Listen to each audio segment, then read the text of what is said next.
Hello, welcome to the West Ham Transfer Rumour Show. Doing it live Thursday night. Why not? We've got a new signing, nearly. I'm getting ahead of myself here, but I'm pretty confident we've got a new signing. Before I get on to that, I've got a couple of issues tonight. First of all, I don't know how you pronounce half of these names. The pink book is out, or red if you're Jazza, but it's pink. My pink book is out for one of the last times that the transfer window closes on Monday. The rumours are heating up, the names are getting longer, and there's more consonants than vowels in there, and I'm struggling with them, okay? So you're going to have to bear with me.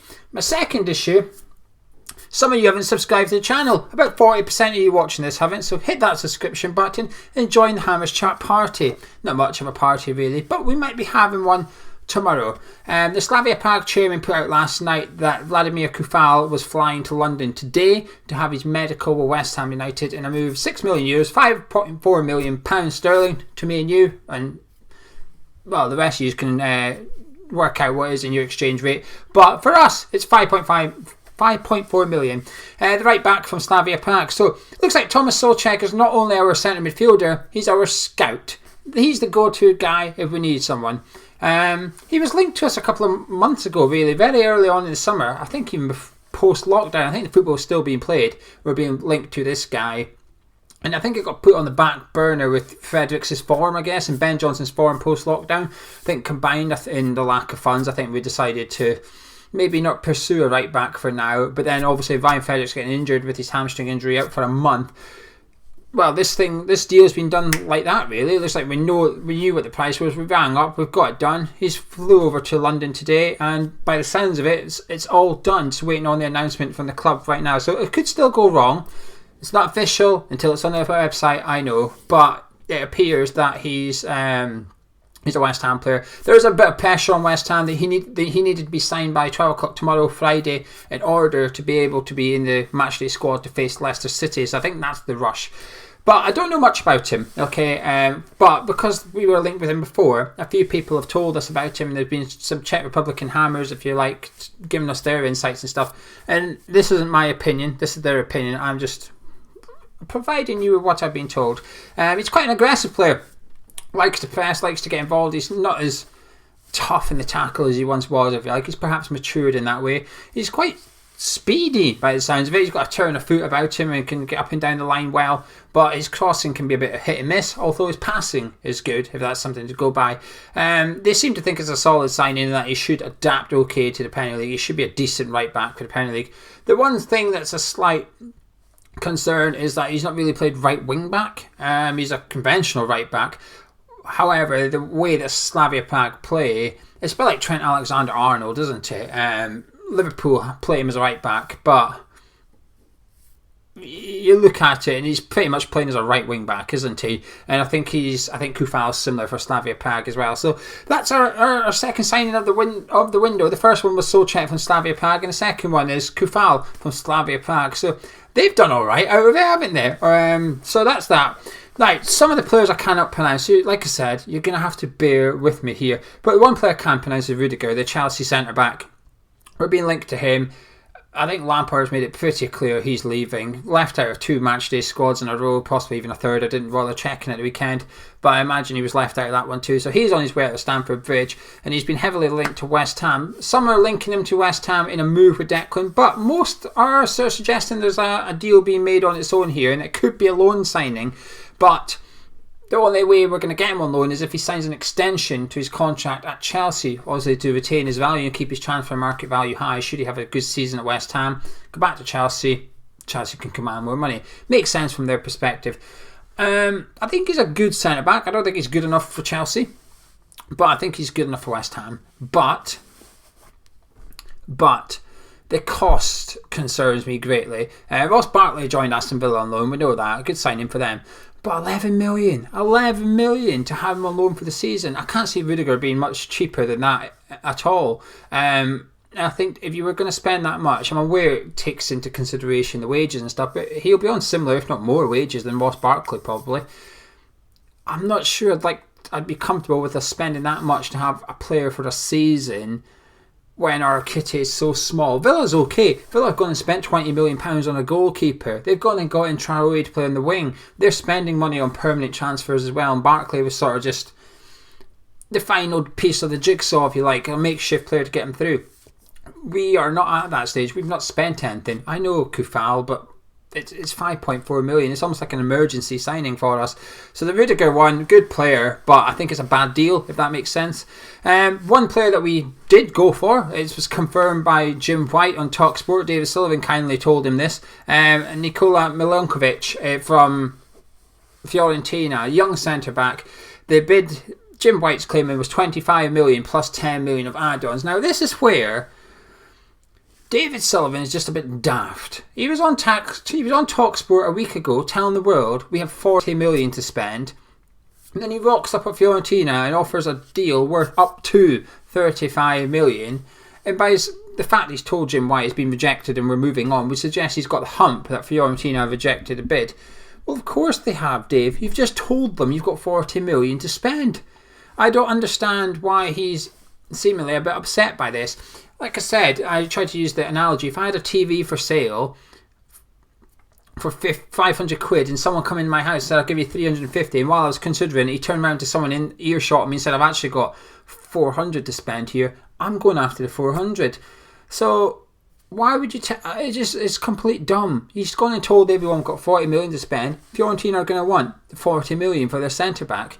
There's contradicting reports as to where this is now. Obviously, you'd have to assume we've pulled out, but there is reports in Italy suggesting that the player was keen to move to West Ham, actually, and that Fiorentina were keen to negotiate a contract, a transfer with West Ham, but we've pulled out of it. It's too expensive for us now. So that looks like it's disappearing as fast as it came round, if you like. Fofana is joining Leicester. We spoke about him in the last one. David Sullivan gave St Etienne a take it or leave it deal, which they surprisingly rejected, and he's moved, well, what did we offer? 23 million plus 10 million of add-ons, something similar to what we're offering for the Fiorentina player. They've rejected it, and he's moving to Leicester for 40 million euros. I mean, I don't know. There's one club trying to get Champions League football out of us in Leicester. There's one club acting like a club that wants Champions League football. It's not really us, is it? So Fofana's on his way to Leicester, so that's that one done. Maripan, the Monaco centre-back, you may recognise his name because Huselos scouted him.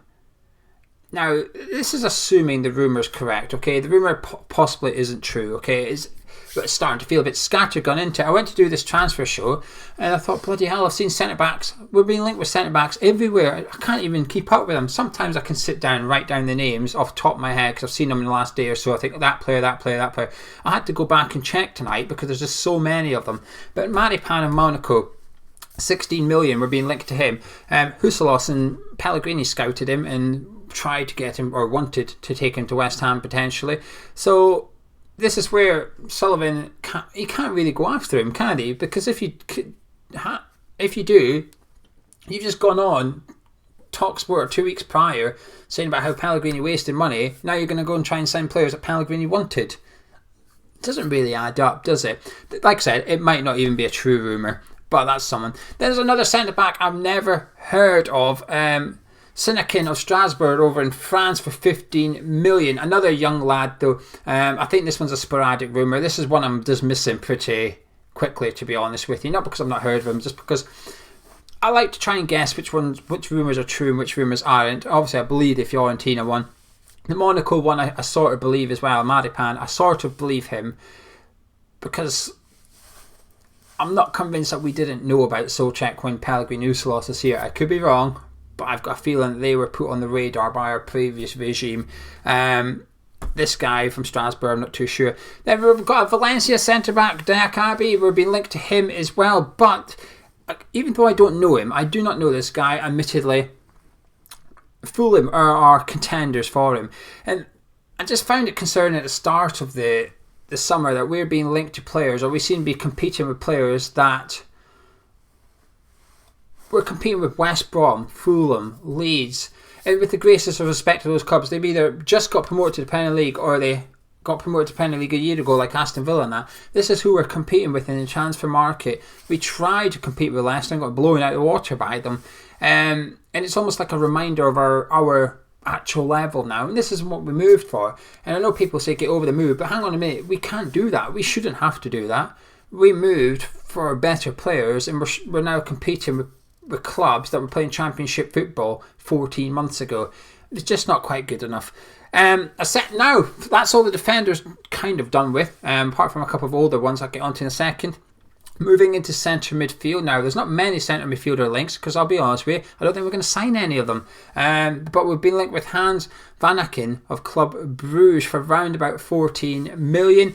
The reason that's been rejected, apparently we put the bid in and it's been rejected. The reason it's been rejected is because they don't want to sell him. It's as simple as that, really. It's not they want more money, they just don't want to sell him. James Gunn's kindly put £2 in the super chat. Thank you, James. He says, I cannot pronounce this name, James. Crikey almighty, I'm struggling with all these player names. But Coot Miners of Alkmaar, I think that's how you pronounce it. I don't know who he is, James, but that's who James wants to see at West Ham. And Tom's in there saying that Everton's getting Ben Godfrey. I've seen that. That's a good signing for them. Very solid. It's quite funny, actually. We're going after Tarkowski for around about 30 million or something. Didn't get him.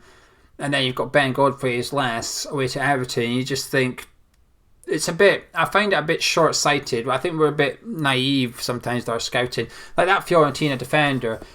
I don't watch much Italian football. I just don't. But even I've heard of him, and there's people I respect with their opinions in regards to football, saying that he is. I don't want to call him the real deal, but he would be a no-brainer for West Ham and he can only get better. And that's the type of players you want to see at West Ham. Players that get you a bit excited and stuff. But anyway, back to the transfer rumours. That centre midfielder, not happening. De Boer. Now, this is someone I do know.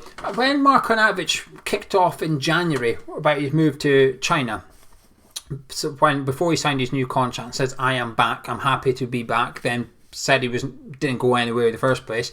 But before all that scandal, we did myself and Charlie put together one of those videos where you don't see us, it's just completely graphics with a voiceover, and we were looking at players that we could go for should Milenkovic leave. And De Boer was someone that we put in there, and he was someone I would have loved to have seen come to West Ham, and he was at Salzburg at the time.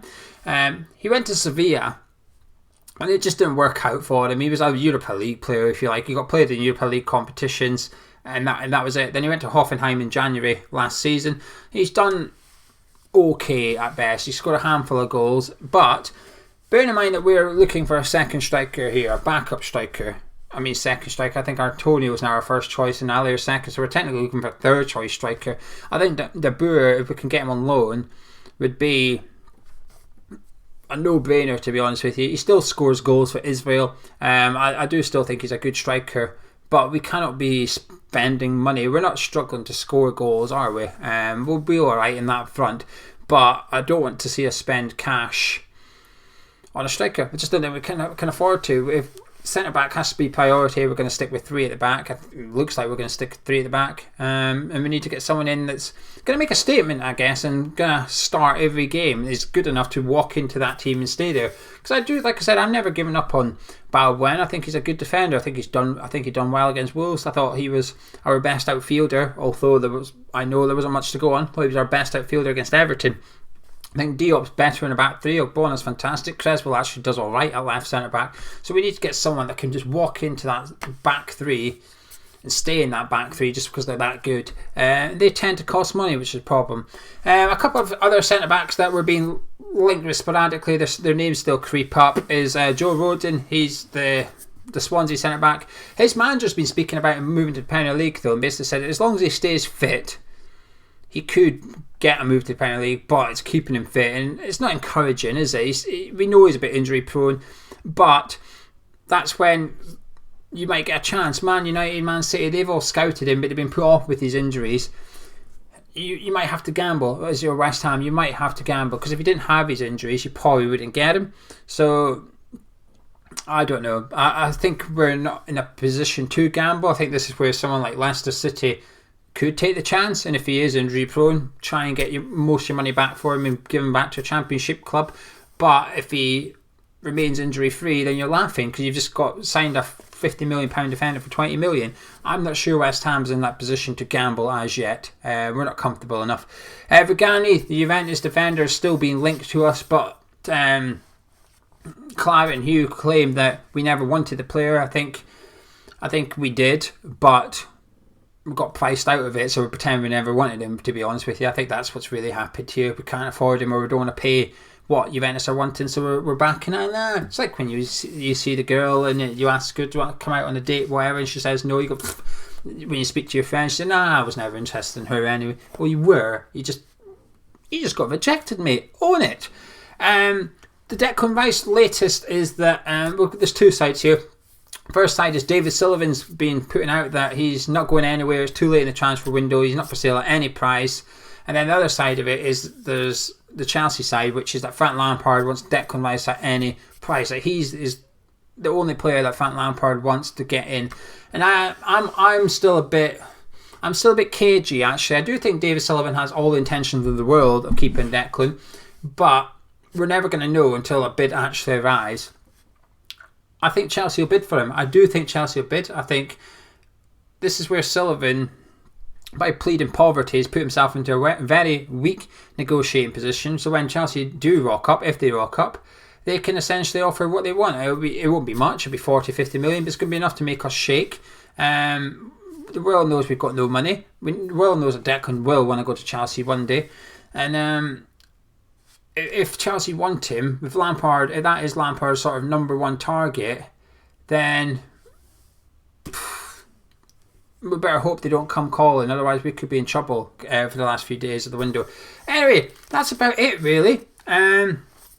That's all the transfers. I went live because I've been recording other videos. We've done the preview for the Leicester game. That's up tomorrow night, Friday night. That's up. The opposition preview. If you're a patron, the opposition preview is up. If you're not a patron, links in description. If you want to help support Hamish Chat, not gonna lie, we're not that far away from getting enough patrons so that myself and Gonzo, can actually get 2 days a month doing Hamish Chat content instead of working. It's unbelievable, actually. We're at the position now that we can take 1 day off a month to do content, make some videos and stuff. And we're also able to give Tom and Charlie a little bit of pocket money for helping out with the thumbnails and editing and stuff. But we're not that far away from hitting enough people that we can actually take 2 days off, which would be unbelievable. It'll never be our full-time job. We're aware of that. We need West Ham to go on and win trophies and be like a Man City or a Liverpool or whatever.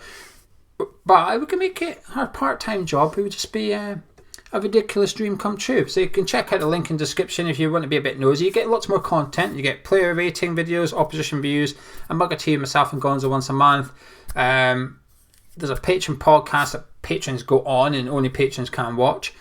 There's morning videos. There's loads of more content. There's links in the description. Anyway, I'm going to go. Drop a like on the video if you enjoyed it. Subscribe if you're new around here. And then the preview for the Leicester game's out tomorrow. And I'll catch you in a bit.